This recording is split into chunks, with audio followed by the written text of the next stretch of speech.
Previously on Unvaulted, we explored Vault-Tech's hidden Vault 19 in the Mojave Wasteland, where we discovered its hidden experiments. For Vault 19, Vault-Tech planned to induce paranoia within its dwellers using non-chemical methods. The aforementioned method they chose was segregation, which led to the dwellers doubting each other and constantly being at each other's throats, believing that everybody else was against them. So, while we have no clue what happened to the dwellers themselves, we can assume, through reading terminal entries and notes scattered across the vault, that the experiment was working.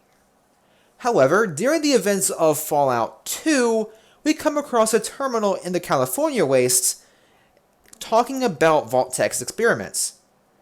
Now, most of the experiments underlined are in localized vaults, the vaults found in California.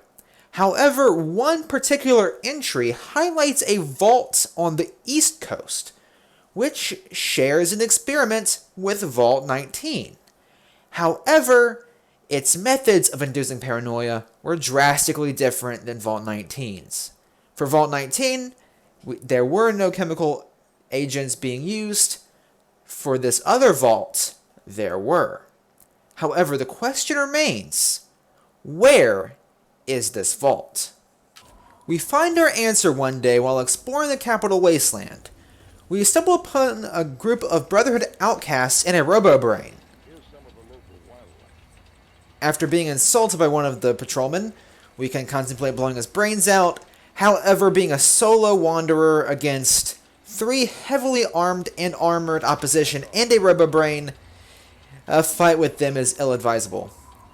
We notice a trail of raider corpses, presumably the work of the outcasts here. But one soldier breaks off from the group and walks up this hill. Following this outcast, we notice a gate in the distance. Well, that's interesting. There's nothing else really out here. There's an overpass and a barn, but the gate is way too far away from the barn to be associated with it.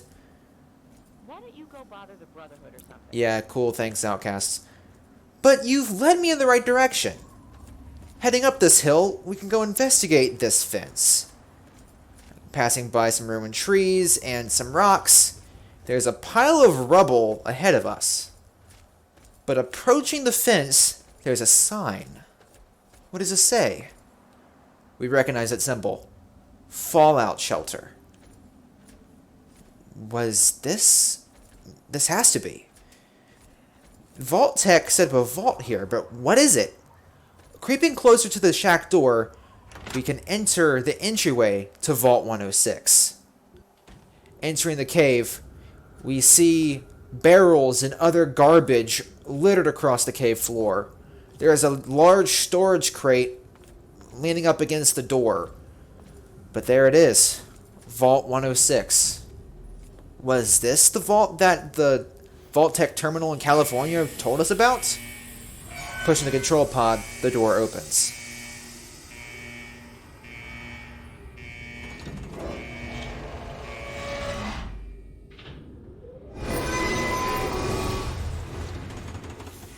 As the door moves aside, we can now enter Vault 106.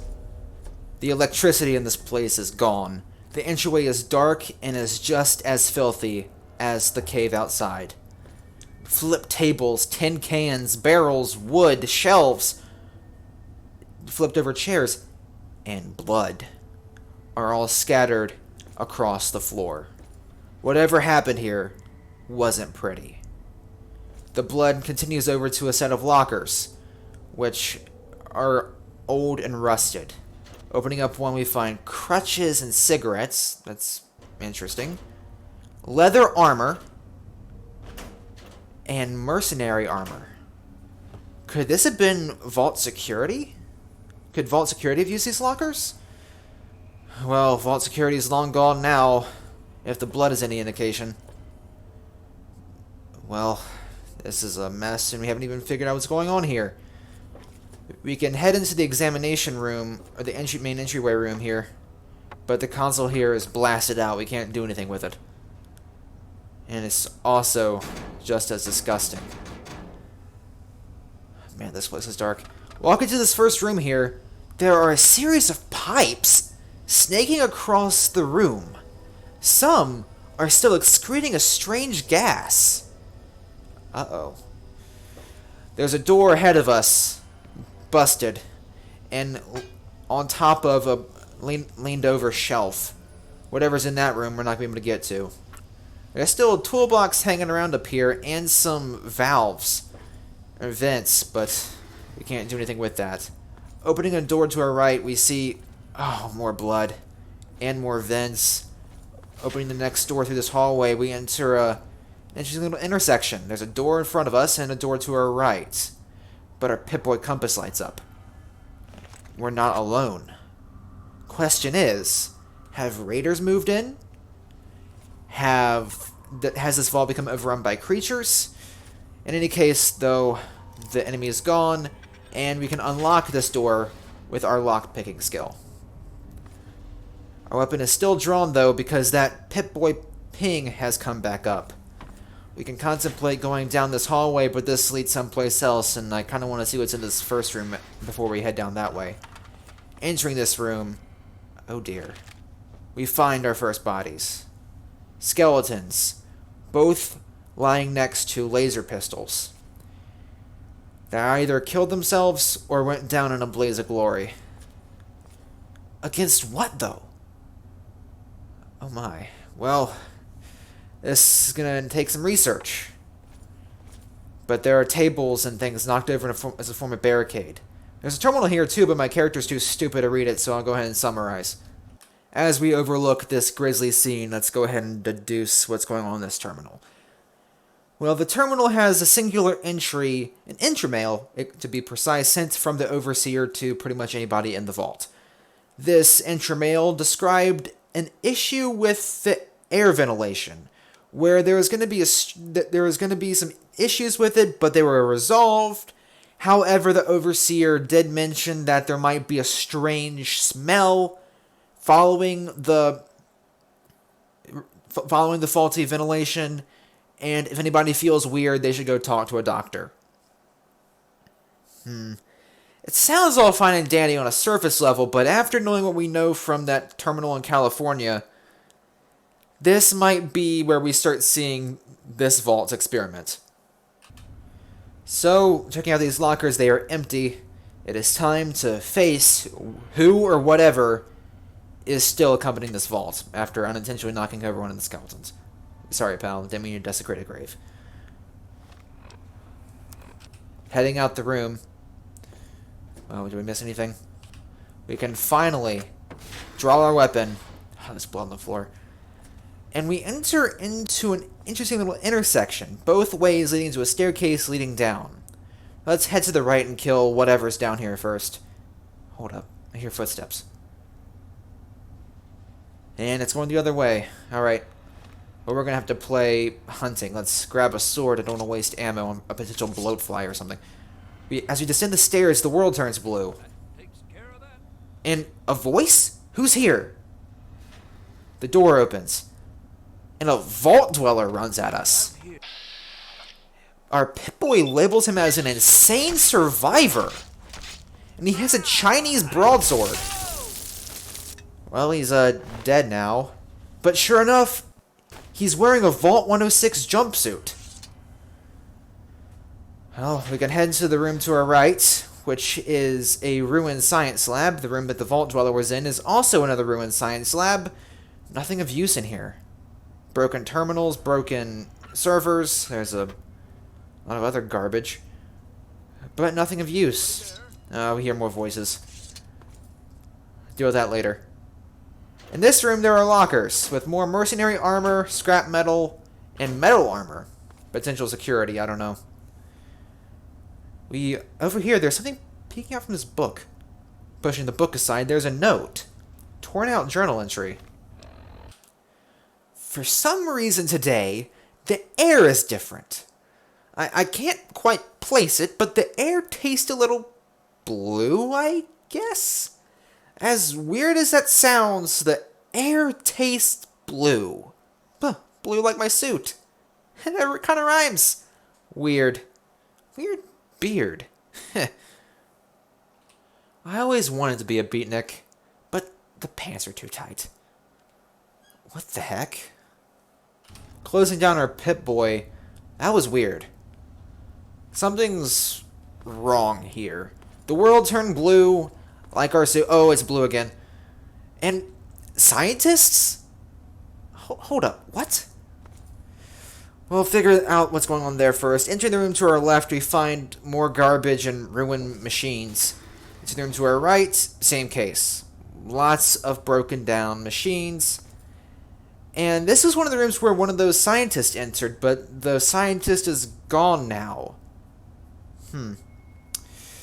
But like most of the rooms we've already been in, this yields no terminal entries or any worthwhile loot. Everything's in ruins.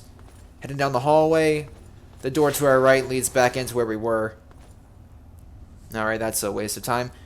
Heading into the door to our left, more garbage, more busted out terminals, chairs on top of tables, but nothing really worthwhile. What happened here? Every room looks like a war zone. Heading down the staircase, there's a door to the living quarters, but we're not done here, so let's turn back around. But what's going on here? The world's turning blue. Someone thinks it tastes like blue. There are insane survivors, somehow, that want to kill us. And everything here is a bloody war zone. What happened? Heading to the other staircase leading down, there is another staircase leading down to our right and a door to our left. Entering, scientists. Wait. Dad? Approaching each dad, they all vanish. What in the world is going on here? Out the window, we see some glowing fungus in the cave alongside the vault. Be kind of pretty if what just happened wasn't so worrisome. Yeah, this vault's messing with our mind. We're seeing people who aren't here. Those scientists weren't random vault scientists. They were our dad. But our Pip-Boy lights up, so it's time to fight. We'll have time to deduce what's going on here in a little bit. Sure enough, another insane survivor rushes forward. After cutting him down. Oh, I kind of feel bad for that one. He yelled out no. There's another one in this reactor room. He has a baseball bat.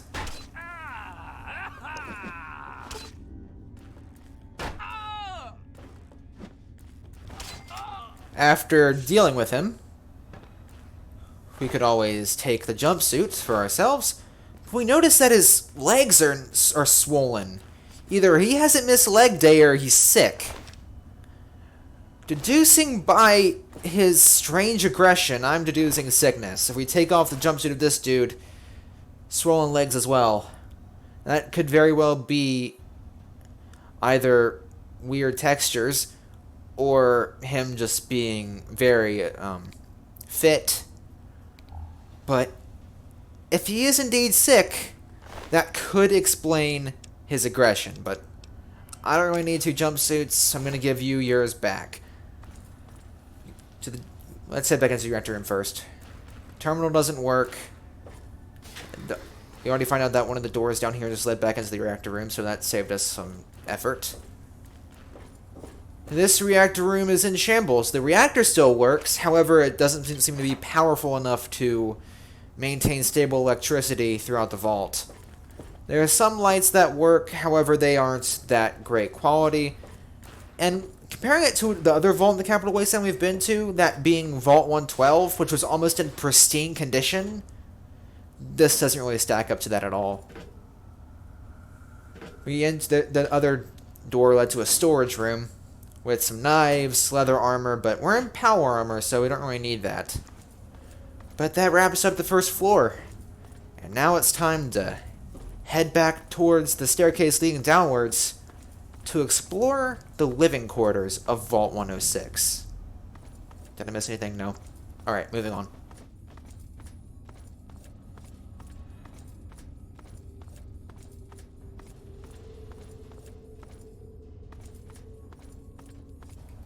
Walking down the staircase, we can finally go through this door. The door shuts behind us and we are in the vault's main atrium. And 2 more insane survivors rush out to greet us. Screw it. Let's put some lasers in these fellers.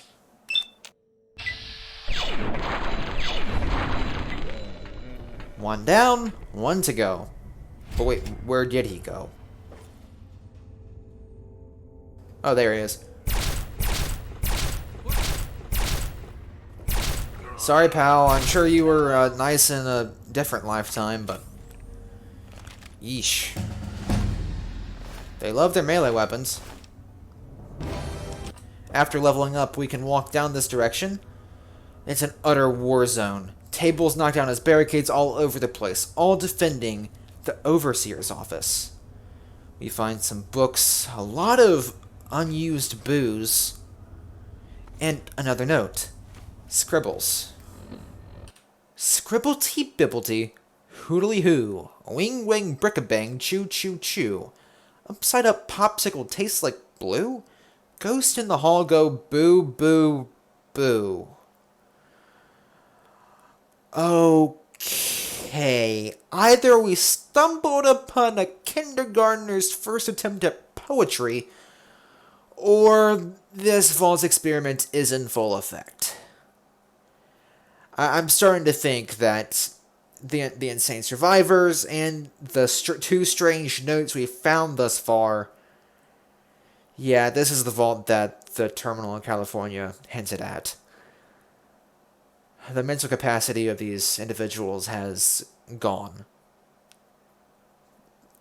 Some of it makes sense, though. The consistent references to the color blue, that being the color we see when experiencing hallucinations.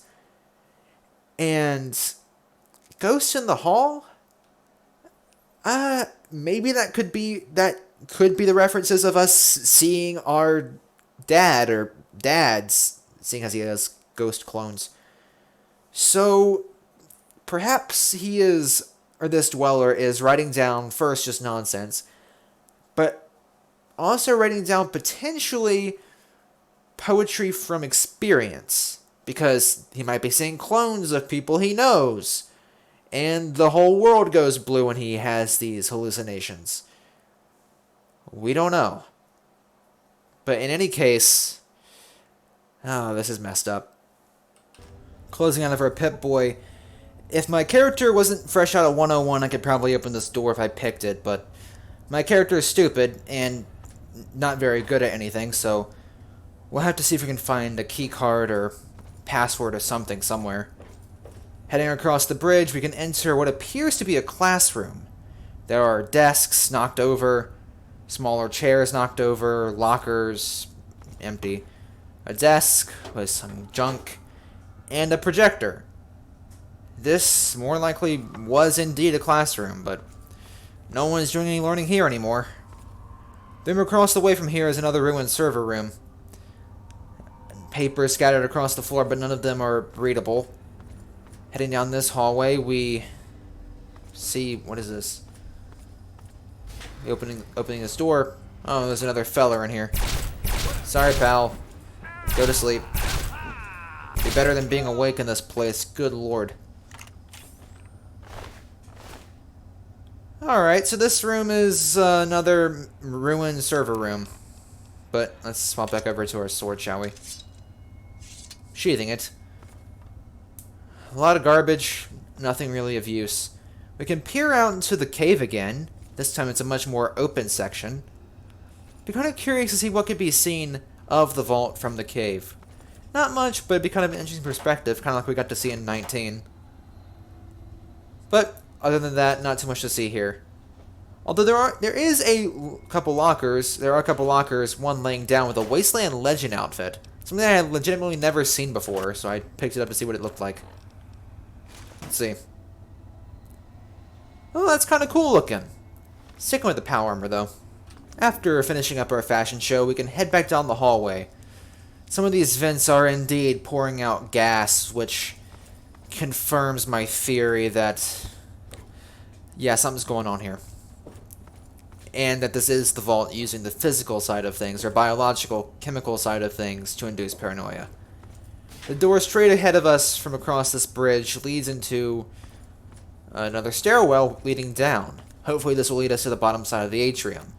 But on our left we find a couple first aid boxes full of loot, footlockers with some vodka and whiskey, and a lot of other garbage. There are some mines and a box, toolbox, ammo crate, some grenades. But interacting with this door, it opens up and we are on the bottom floor of the atrium. Just like everywhere else, there's papers, junk, and blood all over the place. This door over here, let's stick to the atrium first. There's a toolbox on the pool table. I don't know where they get these giant crates from, but they've been moved around like a barricade. We can unlock an easy locked door, because my character can do that, which leads to another stairwell leading down, but there's still some stuff up here on the atrium that we have yet to check out. But there's a, oh dear, there's a trail of blood leading to that door. Speaking of doors, we can open this one and enter into either a storage room or a previous shop. Given the current state of the place, it's kind of hard to deduce which. There's mostly a lot of garbage, but there are some frag mines and ammunition lying around, so thankfully we can interact with that and collect that. If we wanted to, we can try to pull some stuff off the shelves, see if they're hiding anything, because sometimes these vault dwellers like to stick smaller loot items inside buckets or pans or things. Take some food. That's always helpful out here in the wasteland, where such resources are scarce. More ammunition boxes on another shelf. Food, darts, and shotgun shells. But we have a choice. We could either check out the closed door or head down to the bloody door. Let's check out the closed one. Okay, what happened? The vault's suddenly pristine now. Entering the room to our right, we see a working machine, a working terminal. Entering our next room, another working mainframe, and terminals. Wait, to me? A note to me. This place is great. I think it's time to accept this new life and embrace its changes. Your brain. The frick? Okay, the world's blue. We're hallucinating for sure. What's this next one? Another note to me. Come on, don't you like it here? Breathe deep in the blue. Relax. Next one, read me. Slowing down time here for this one. Seriously, this place has everything we need. Enjoy it while we're here. I'm not enjoying this. This is not pleasurable to me. I'm hallucinating. I'm in a vault with people trying to stab me because they don't have guns. They all have, like, tire irons, knives, and for some reason somebody had a Chinese captain sword. So, no, this has not been fun. This has been stressful. So, no, I'm gonna read you for sure, but we're getting out of here as soon as possible. There are 2 more terminals. To me. Fine, be that way. Nothing more to say to you. We're done here. This other one says the exact same thing. Oh, dear. As we head down this hallway... Oh! Okay, we're back to the realm of normality. Let's head back down this way and see what's here. Dried blood on the floor. Whoa, hello, I didn't see you. Vaporizing this insane survivor, we enter into another hallway with another one. Okay, bite it, buddy.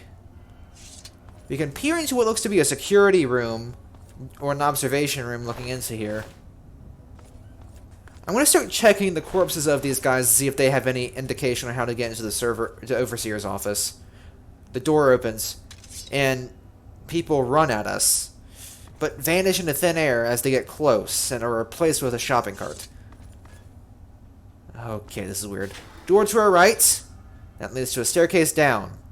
Door to our left. Another staircase down. There's another staircase down to our front.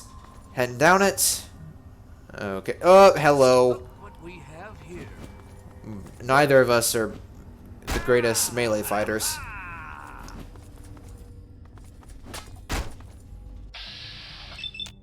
Alright, Vats, help me out here. I'm incompetent.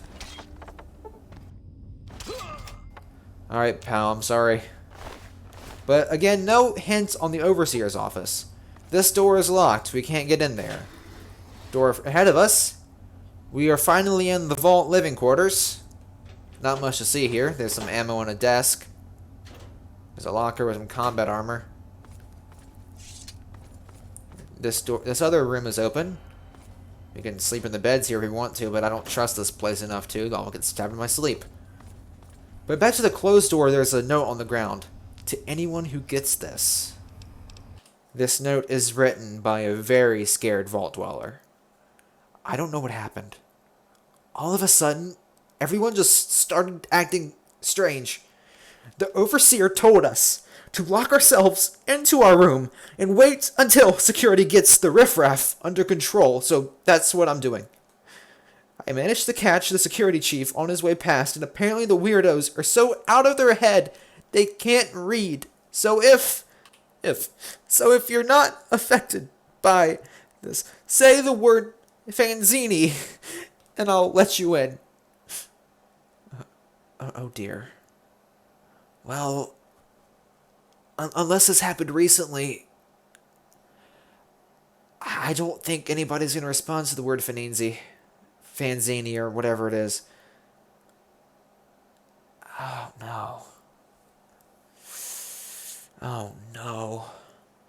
But this does give us some intel on what's going on. Apparently, the vault separated into sort of factions. One faction was the regular people. The people who retained their sanity and were able to maintain cognitive function. The others were the riffraff, or weirdos, who were insane. Hence, more than likely, these insane survivors we find hanging around. Oh my. Well, judging by the fact that the Overseer issue lockdown, I'm assuming that these insane vault dwellers were just as violent as the ones we find here nowadays. And to maintain the safety of the sane dwellers, they were to lock themselves into their living quarters. But judging by the fact that we found skeletons earlier,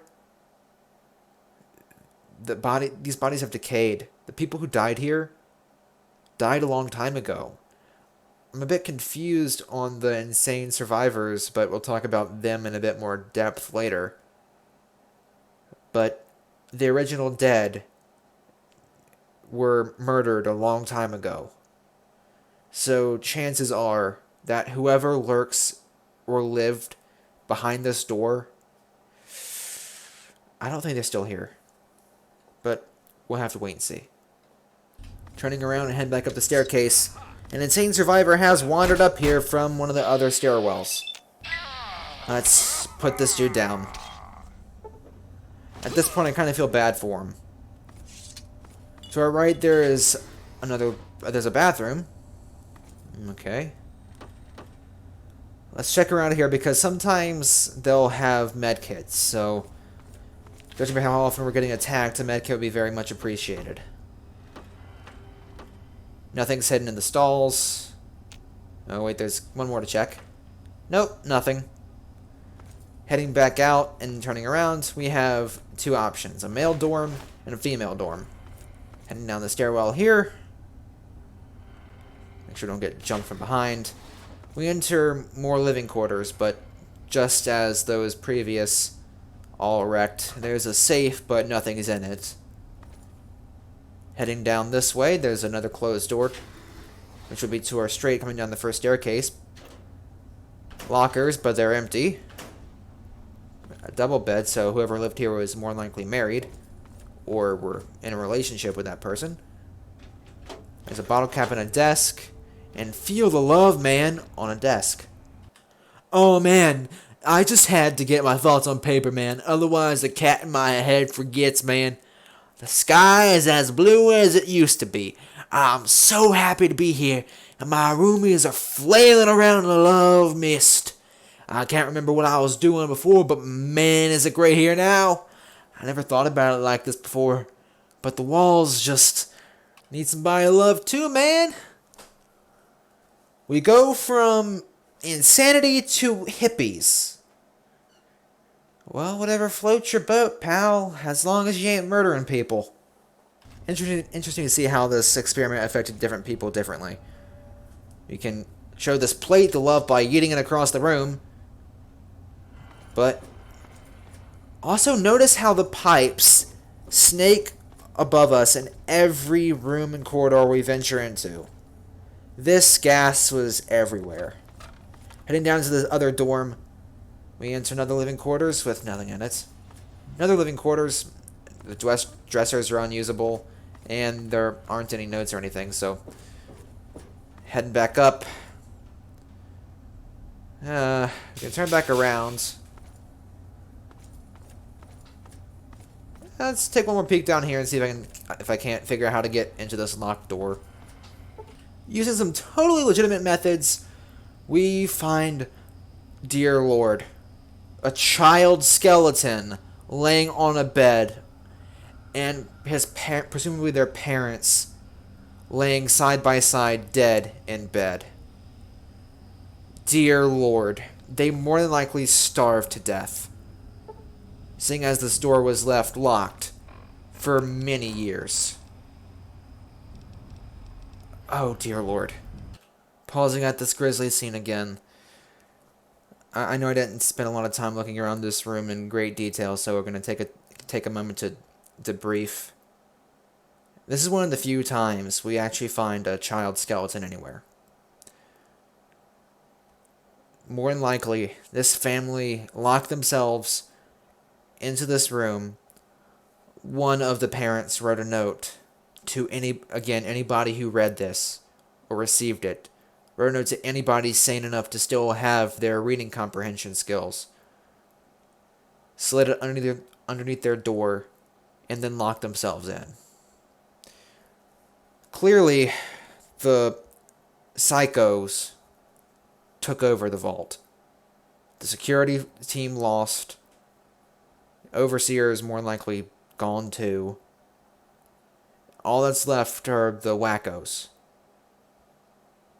And since the security lost, these survivors, these dwellers, never left their quarters. More than likely expending what little food or drink they had saved in their room and dying. Now, they could have gone insane just like anybody else. There's a giant vent right above the bed. But judging by the fact that there's no weapons, no blood, the only sign of death is, well, the dead bodies. But there are no signs of violence, so at least you can rest assured that they died being the people they were. They died as a family. It's tragic, but at least they didn't murder each other. As horrible as this is, at least we can take solace in that. Legitimately walking out of that room ourselves again, we can retrace our steps and return back to the atrium. This experiment was incredibly costly. What did Vault-Tec have to gain from this? Alright, we haven't even scratched the surface of what's in this vault. And we've already seen a lot of carnage. Heading back up here to where we first saw the blue runners, or those server rooms. The one from the atrium's right is empty, and not as pristine as it looked. Sure enough, it's full of garbage, just like every other room in this vault. Opening the door behind us, we can enter the atrium once again, and this time head into the open door with the trail of blood. These people love their coffee, seeing as there's a coffee mug on every inch. But this stairwell leads to a doorway leading to the Vault 106 Science Labs, which is proudly playing Enclave radio. We're going to need to shut those things up because while I enjoy a good patriotic tune now and again, I'll probably get copy striked, so we gotta find this radio ASAP. Entering the room to our left, we find a bunch of busted up machinery. Broken down terminals and consoles. There's a stairwell leading down. But let's go ahead and find this radio to our right down this hallway. More insane survivors. Time to fight them to the death. This dude has a mean parry game. He glitches into a wall and comes back out, but gets slaughtered. There's a stairway leading up. But let's go ahead and... Oh, good lord. Shut up. Thank you. We enter another living quarters. This time, there's like a bajillion beds, and they're all scattered all over the place. The frick are y'all doing? Alright. There's a first aid box on a bookshelf. Some ammo scattered around. On a heli pal. We get ambushed by another insane survivor. But he has a knife. We have an electrical short sword, or captain sword. Whatever the case, he's dead. We aren't. Aha. Let's keep checking these bodies to make sure that they don't have the Overseer key card. I don't think they would, but you never know. We can toss around books and pans and things just in case there's something hidden away, but unfortunately there isn't. But there are some ammo.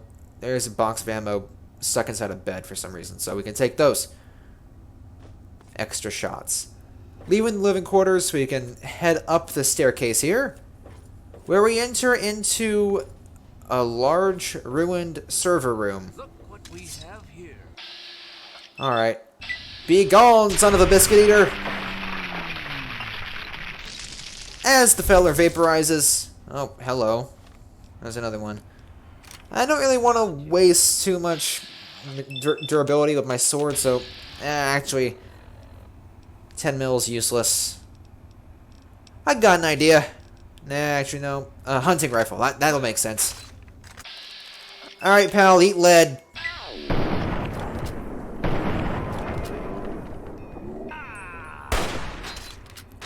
Oh, what the? You have some jukes, pal. Up amount of ammo. Yeah, I would normally let you run, but you're insane and probably would kill somebody if you left the vault, so sorry. Reloading our weapon. Let's switch back to something sword. And chug some whiskey. We're gonna need some boost to get through this vault. Shielding our sword, we enter into a completely ruined server room. More paper scattered across the ground, but nothing interactable. However, there's another door leading back to living quarters. This is a little security checkpoint we saw earlier. And on it, and in it, is the Vault 106 master key. This must be our way into the Overseer's office. The sound effects decided to freak out. Don't know what that's all about, but whatever. Sitting down in a chair, we can inspect a terminal. Security terminal. To Vault Security Clearance B and Vault Security Clearance C.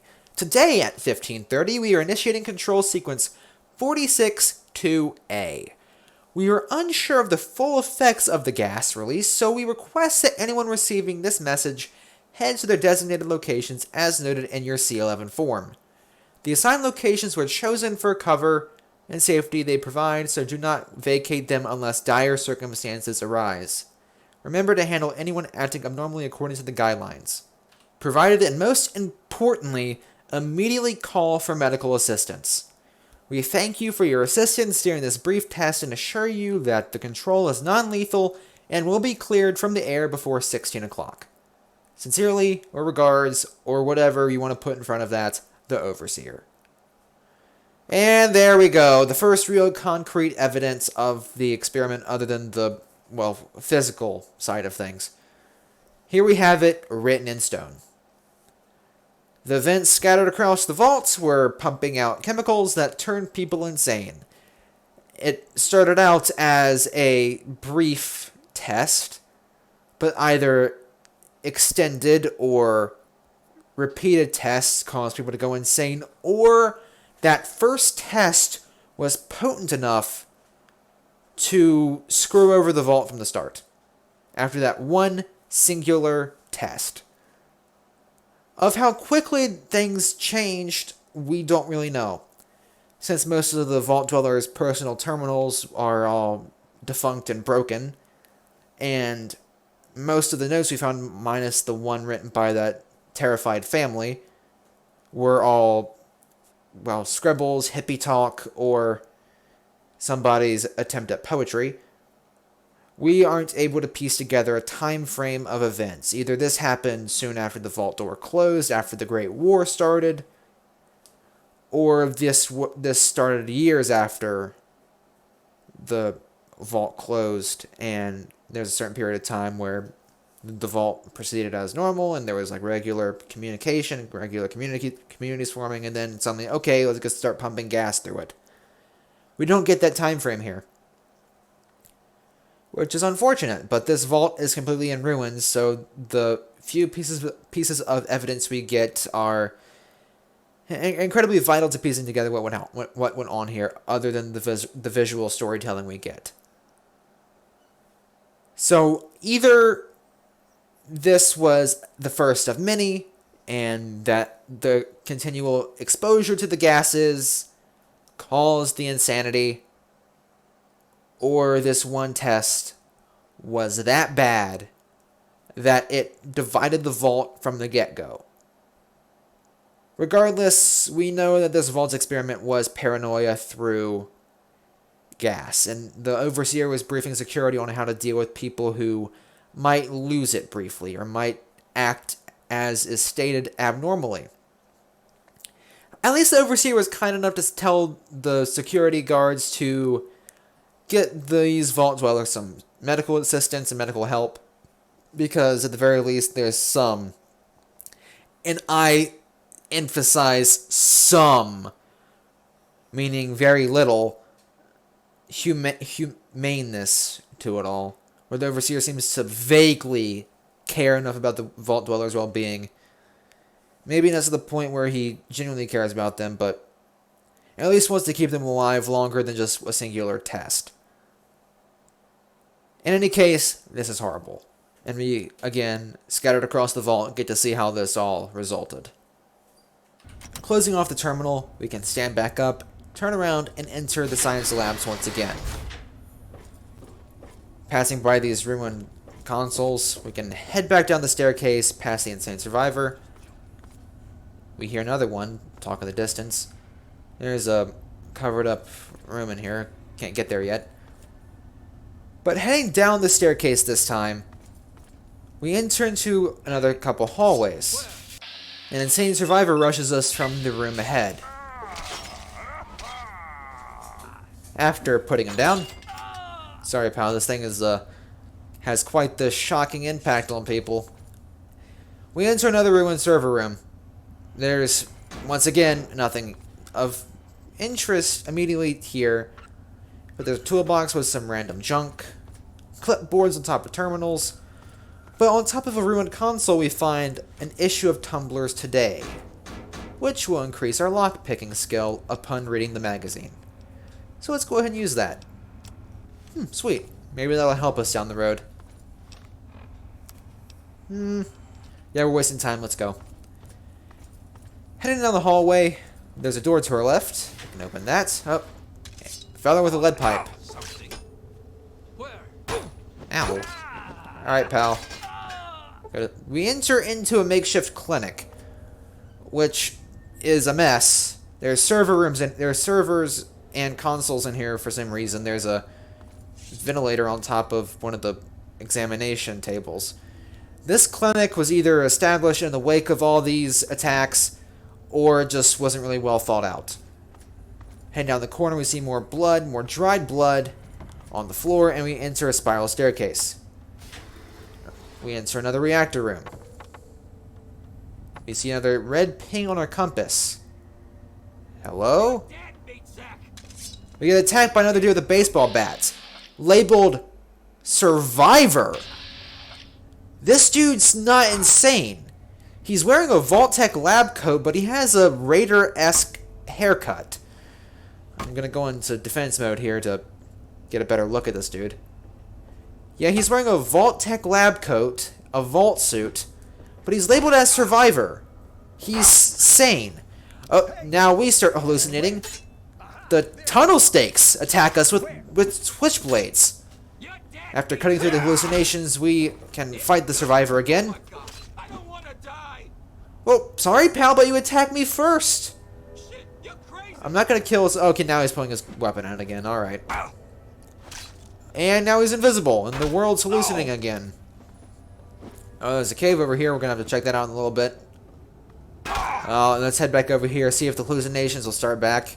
I kind of want to see what else you have to throw at me, other than being invisible. Is that your final form, invisibility? Whatever, he's dead now. If he were to have a certain perk, he would have a finger on him, which would signify him as an evil character. But just like every other room in this vault, it's ruined. There are railway spikes and a metal box. The survivor had nothing on him, other than the baseball bat and Vault Tech lab coat and the finger if you had the perk. But heading into this open door over here, hallucinations? Nah, whiskey wore off. There's a large... Oh, there's a mini nuke. There's a large shelf with a mini nuke and a bunch of ammunition boxes. And a first aid kit on it. Very useful. Turning to our right, we see a grisly scene. At the end of this unfinished segment of the vault, there are multiple skeletons placed on top, laying on top of each other. I don't know what happened here. This could be the burial place of some of the original vault dwellers. This could be what happened to the rest of the sane people. This could be security. This could just be a burial place in general for anybody who kicked the bucket in this general area and somebody decided to toss them all back here. This could have been an execution scene where the insane dwellers rounded up the sane ones and slaughtered them here. Or these could have been the sane survivors' victims, all lined into the side of this cave. However, that might be unlikely due to the fact that they're all skeletons at this point. So unless he used some form of fire to burn them and reduce them to skeletons, then then these people are more than likely centuries old. In any case, something horrible happened here. We know it from walking through this vault, but we'll talk more about this survivor in a bit. But regardless, this vault had no sane dwellers left. I walked into this with hopes that perhaps the sealed door meant control vault, or that it might have been populated by a group like the Powder Gangers who aren't really evil and won't attack you on sight and could be reasoned with. But no. And the one sane person here immediately attempted to murder us. Sad day indeed. Sad story indeed. After finishing up our exploration of this last little segment here, we have one singular objective left. We finally have the Overseer's keycard to get into his office. So heading back up the staircase, we can head back into the atrium and head to the Vault 106 Overseer's office. Back in the atrium, we can retrace our steps, head past these floodlights, and interact with the locked door. Turning to our left, there's another closed door. And we hallucinate again. The Overseer's alive! Hey, you haven't explained it, and he's gone. Never mind. Alright. Interesting. But one thing to note is that hallucination had a Vault 101 jumpsuit. That was a hallucination. Oh dear, that's locked. It was a hallucination of the Vault 101 Overseer who attempted to kill us as we attempted to escape the vault after our own dad left the vault. And depending on our choices, the Overseer of Vault 101 may be dead. So if that was the route we chose, we could be seeing a hallucination of the dead man. Throughout the Overseer's office, we find some stim packs, dirty water, first aid kits, and other garbage. He even has like a tricycle. Using some legitimate methods, we can unlock it. Urgent. Preparations report. The entry reads, The ventilation system has been checked and the required security and medical protocols have been initiated as per instruction in preparation for release of the control. The following systems have been brought online: Vault Shaft 00209, Vault Shaft 00437, Vault Shaft 00518, V Shaft 00518-C.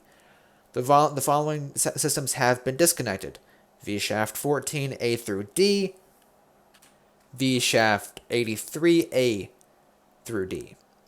The following security precautions have also been completed: Security Protocol 51, 46 through A, Camera Protocol 52, Overseer, and Medical Protocol 98, Med Alert. I have overseen all preliminary tests and can assuredly say we are ready and prepared for the worst. So, oh dear, alright. So this confirms what I was going on about earlier and debunks a couple of my potential theories. There were multiple tests, and the first entry we ever read in this vault, and the one that we read on that security terminal, that was both. Those are both preliminary tests. Some short tests to see what would happen, and presumably after getting all these protocols initiated, the Overseer authorized the main test to go into effect. The Overseer thought that the vault was ready. The Overseer had done everything that he knew how. He had alerted the medical staff of potential maybe injuries or mental injuries or some form of symptoms, after effects, what have you, or psychiatric difficulties, psychological difficulties, that sort of thing.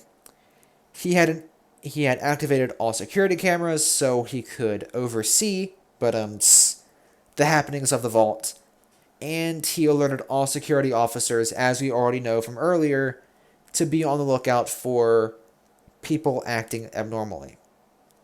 The Overseer thought that the vault was ready for this, but he clearly either under or overestimated his vault.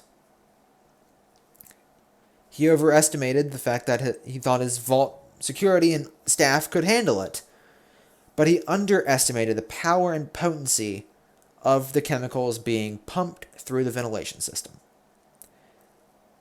And now all we have left are insane dwellers. Well, they're all dead now, but insane dwellers and a bunch of dead people. This vault. And unlike Vault 19, there are no loose ends. We know how this ended. A lot of dead people, a lot of casualties. Oh dear. Now that we're done here, we can retrace our steps back to the vault's main entrance. It's been a wild ride, but it's time to finally get out of this place before we ourselves turn insane.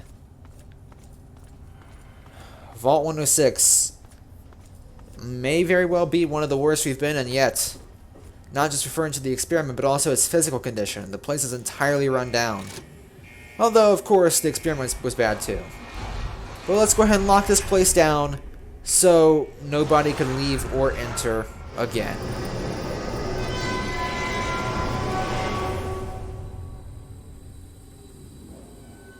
Oh dear.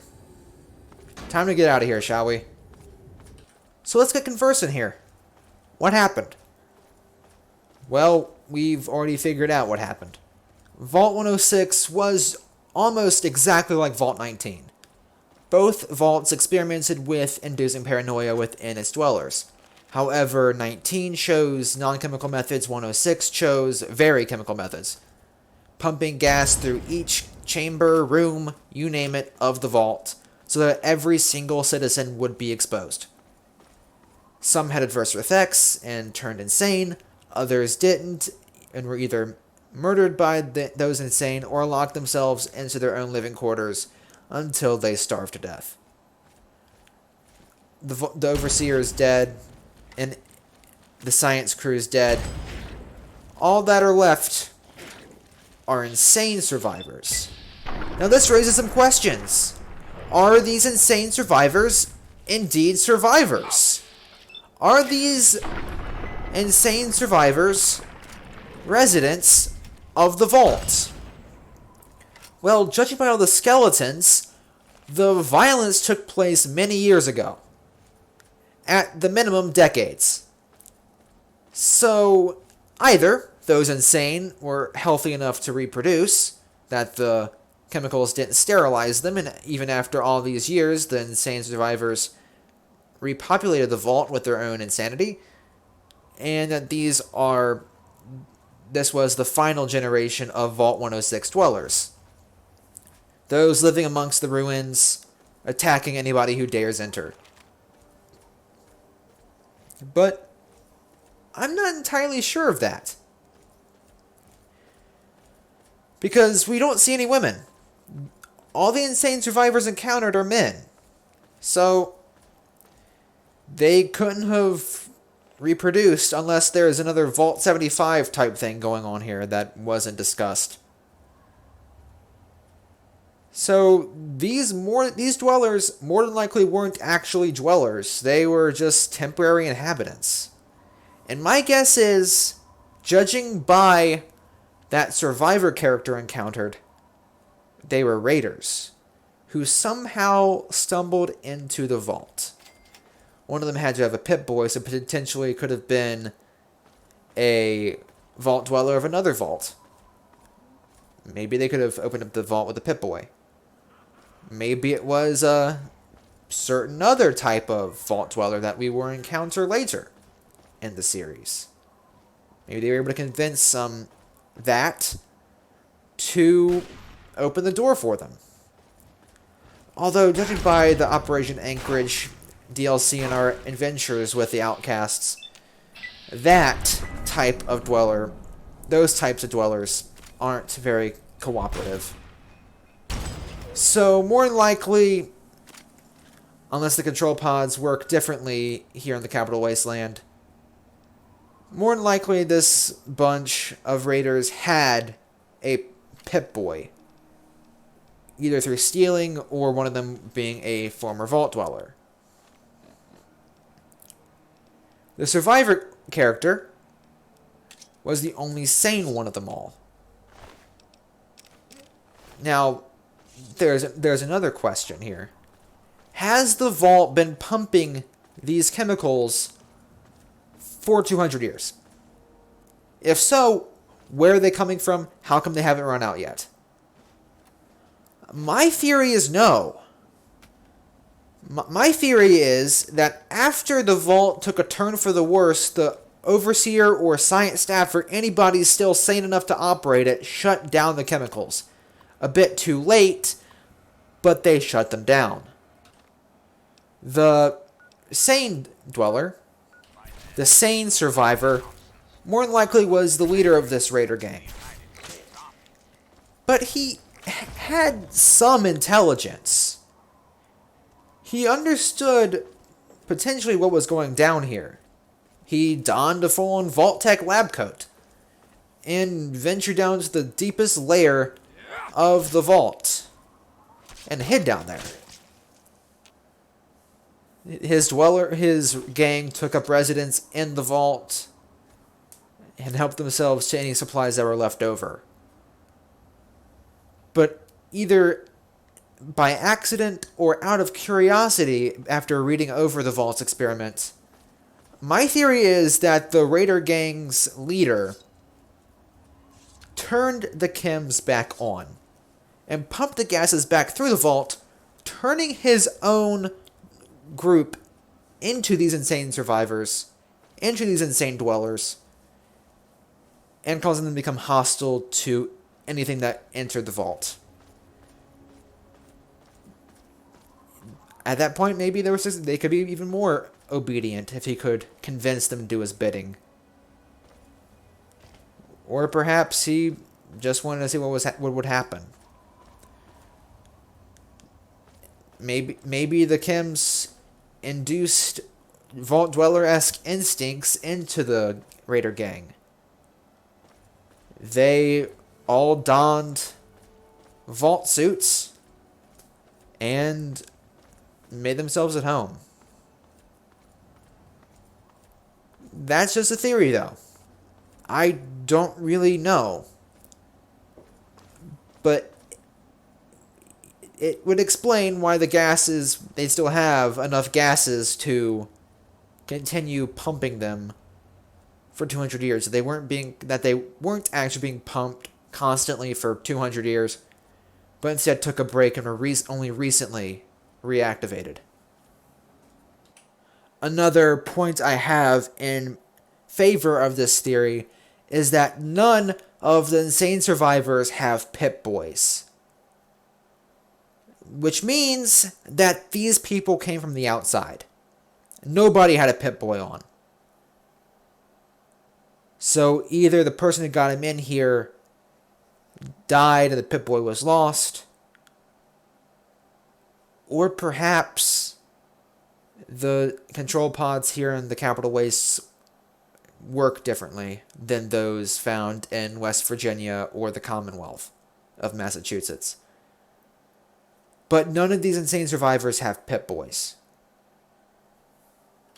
Although the survivor does have a Pip-Boy glove, however, he doesn't seem to have an actual Pip-Boy. Which could mean that this survivor may have been a dweller of either, maybe even this vault or some other vault.